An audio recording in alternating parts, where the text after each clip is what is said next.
আসসালামু আলাইকুম রহমতুল্লাহি ওয়াবারাকাতুহু। Welcome back to my new video. আজ আমি আপনাদের সঙ্গে ভীষণই মজাদার এবং সহজ একটি ডাল ভুনা রেসিপি শেয়ার করব। এই রেসিপিটা তৈরি করা যেমন সহজ, খেতে ভীষণই মজাদার। তো চলুন এই সহজ রেসিপিটি শুরু করা যাক। এর জন্য প্রথমেই একটা বাটিতে 1 কাপ পরিমাণ ডাল দিব। এর মধ্যে কিছুটা পানি দিয়ে ডালটাকে কিছুক্ষণের জন্য ভিজিয়ে রাখবো। এখন কড়াইতে পরিমাণ মতো তেল দিব। এর মধ্যে দিব 2টা শুকনো মরিচ, একটা তেজপাতা দিয়ে কিছুক্ষণ একটু ভেজে নিতে হবে।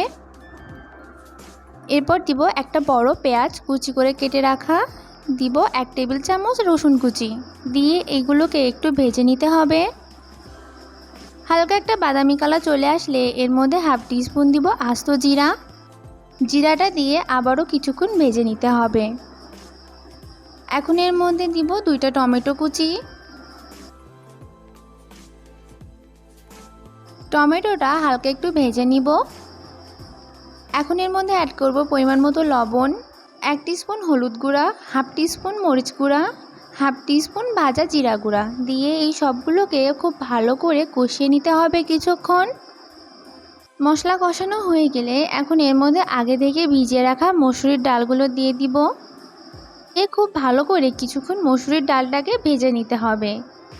এই রান্নাতে মসুরির ডালটা যত ভালো করে ভাজা হবে ডালের টেস্টটা তত ভালো আসবে। এখন এইখানে 1 কাপ ডালের জন্য আমি 3 কাপ পানি ব্যবহার করব। আপনারা চাইলে এর থেকে বেশি ব্যবহার করতে পারেন। সবগুলো উপকরণকে খুব ভালো করে মিশিয়ে নিব। মেশানো হয়ে গেলে এখন এর মধ্যে অ্যাড করব 3 থেকে 4টা কাঁচামরিচ। আমি এখানে মাঝখান থেকে একটু চিড়ে নিয়েছি। এখন ঢাকনা দিয়ে এটাকে রান্না করে নিব। আমাদের ডালটা দেখুন পারফেক্টলি তৈরি হয়ে গেছে আর কত সুন্দর ফুটেছে। আমি এর মাঝে কয়েকবার করে এটাকে নাড়িয়ে দিয়েছিলাম। এখন এর মধ্যে দিব ধনিয়া পাতা কুচি দিয়ে খুব ভালো করে ডালের সঙ্গে মিশিয়ে দিব।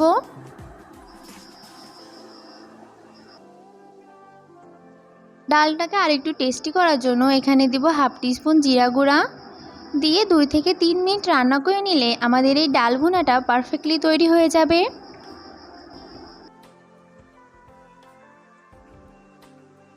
এইভাবে ডাল ভুনা রান্না করলে আশা করি আপনাদের সবার কাছেই ভালো লাগবে। যেমন তৈরি করা সহজ তেমনই খেতে মজাদার।